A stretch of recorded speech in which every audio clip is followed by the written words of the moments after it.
value of trades? At what point, where did that come from? And just kind of what they enable you to do. When maybe that's the example of being an outsider and looking at the league. When I was studying it before I got into the league, and then coming into the league and understanding that there was opportunities to maybe get aggressive. With that also comes risk, right? All those moves don't always work out, and it's probably more conservative to just stand pat. Stay where you are, whether it's with players on your team or during the draft, and kind of see what comes to you. When you trade up in a draft, you got to deal with the consequences of who ends up being there with the slot you move out on. And sometimes you say, man, I could have sat there and got this player. And so you have to deal with that too. For me, I think that being aggressive has always been part of my DNA, and feel fortunate that I have people around me who support that. Coach, Jeffrey, and it allows us to take chances and to try to be aggressive. How would you think there's a chance for you guys to get first round talent, considering where you're picking from, and whether someone maybe drops for whatever reason off the field or whatever reasons it might be about that? Do you guys have the ability to take it first round? The way we go into looking in the draft is we always take worst case scenario and work back from that.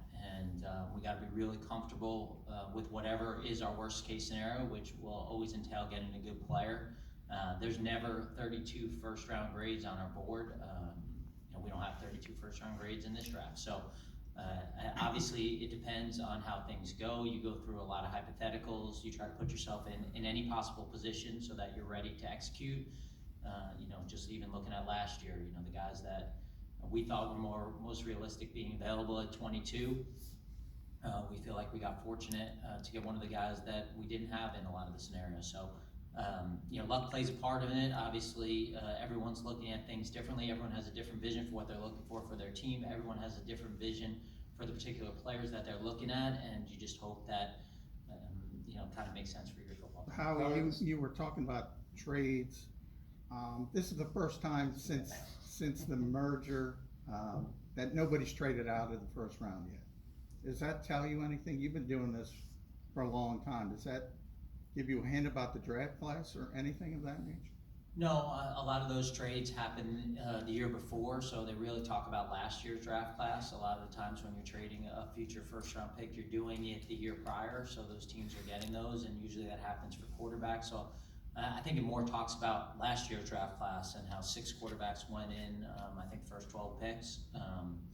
And a lot of times that you'll have some teams that will move in from the late teens or the 20s, and the way to do that is trade a future first. So that's normally how that occurs. I think that a lot of the trades that happen for jockeying position on draft day are closer, unless it's the first pick, are closer to the draft or during the draft, because you don't know where guys go. Howie, at this time last year, we were actually talking a couple hours before with Devontae Smith with his extension, and that had come a couple of weeks before the 5th-year option deadline. With Jordan Davis, unless there's any news on him, just what makes the differences between those two situations, and how influential will the draft be in your decision on whether to pick up his option? Yeah, just to be consistent, we're not going to talk about any particular player in their contract situations. I would have to go back and look at what you're saying there. I'm probably not educated enough right now to talk about specifically how that worked with Devontae, but at the time, obviously, we were nearing completion on Devontae's extension. I don't know the timing of, did we exercise the option at the same time that we executed the extension, which I think we did, but I probably have to look that and get back to you on that. Howie, what are the value of the top 30 visits for you?